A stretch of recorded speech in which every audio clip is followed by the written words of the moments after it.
Hi everybody, this is Randy from Randy's Roost and the ByAnnie Bag Makers group on Facebook. Today I'm going to be walking you through the Renaissance Ribbons Bags, which is a ByAnnie pattern in conjunction with Renaissance Ribbons. So there are several different kits available for this project.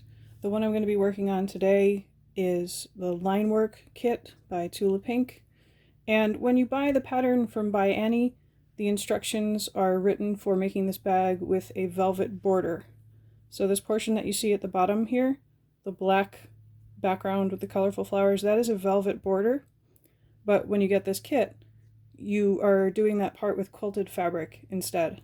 So the kit includes an addendum that has the steps written out for the slight adaptation necessary, but I'm going to show you how to do that today.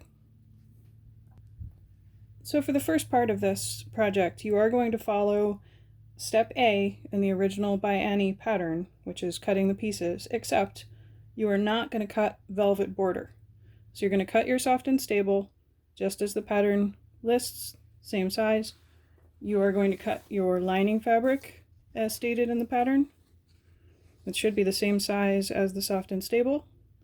And then you're going to cut your main fabric. And your addendum will tell you how big to make this piece. So when you cut this piece and line it up with your soft and stable along the bottom, you are going to have this piece of uncovered soft and stable. That's how it should be, because that's where we're going to place the ribbon. Okay, so once you have your pieces cut, you're going to line your main fabric with the bottom and sides of your soft and stable, and you're going to quilt these together. You should not have any lining fabric on here. You're only quilting the main fabric and the soft and stable together. Okay, so those are quilted together. I just did a very simple wavy line design. You don't have to do any fancy quilting. The next thing you need to do is prepare your zipper according to the pattern. You need to read it carefully because this is not the typical ByAnnie method for zippers. We're only going to be using half of the zipper. So I actually took the zipper slides off and split the zipper. Okay, so next we need to turn this piece over, and we're going to take our lining fabric and we're going to put these together, wrong sides together. Okay, we're going to line them up on all sides, and then we're going to clip this together with wonder clips along the sides and the bottom. Okay, so next we need to align our zipper. So we should be looking at the lining fabric, and we should be looking at the right side of the zipper. So you should have it with the teeth up. Okay, and then we're going to align the long fabric side of the zipper with the top of our lining fabric. And this should be hanging over each side by 3 inches on each side. And then we're going to clip this in place with wonder clips. And next I'm going to take this to the machine and sew the zipper tape down with a 1/4 inch seam. That's easiest with a narrow zipper foot. Okay, now I used a colorful thread here just so you could see my line of stitching. You probably want to use a thread that blends in with your project. So once you have the zipper sewn on, you need to finger press the zipper tape over onto the soft and stable side. So you're going to flip this back over and you're going to finger press this down. Now, before you go on to the next steps, what you need to do is unclip this and bring the lining fabric up and away from the rest of your project. Okay, so I folded my lining fabric up, and now I'm going to finger press the zipper tape down onto the soft and stable, and I'm going to sew the zipper tape down right along the edge of the fabric part of the zipper. So for this part, I'm only going to be sewing through the zipper tape and the soft and stable, not the lining. Okay, once you have your zipper tape sewn down, you're going to once again flatten this lining fabric on the back. You're going to smooth it down. You're not going to sew through it yet. You're just going to smooth it down and clip it in place with wonder clips.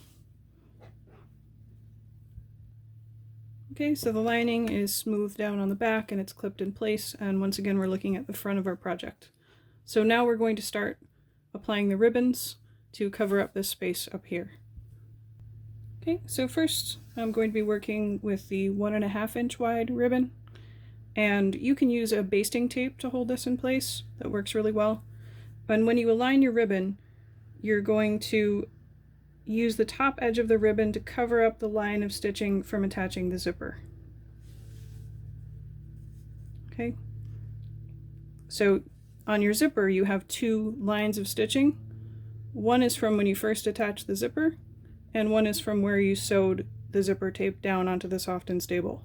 So when we align this ribbon, we're aligning it with the upper line, the one from where you first attached the zipper to your project. Okay, so once you have that held in place with basting tape, you're going to sew just ever so slightly below the top edge of your ribbon.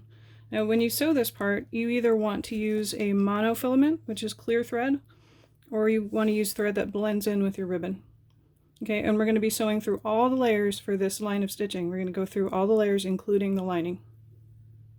Okay, so once you have the top edge of your ribbon sewn down, you're going to remove the wonder clips, because for the next step, you want the lining out of the way.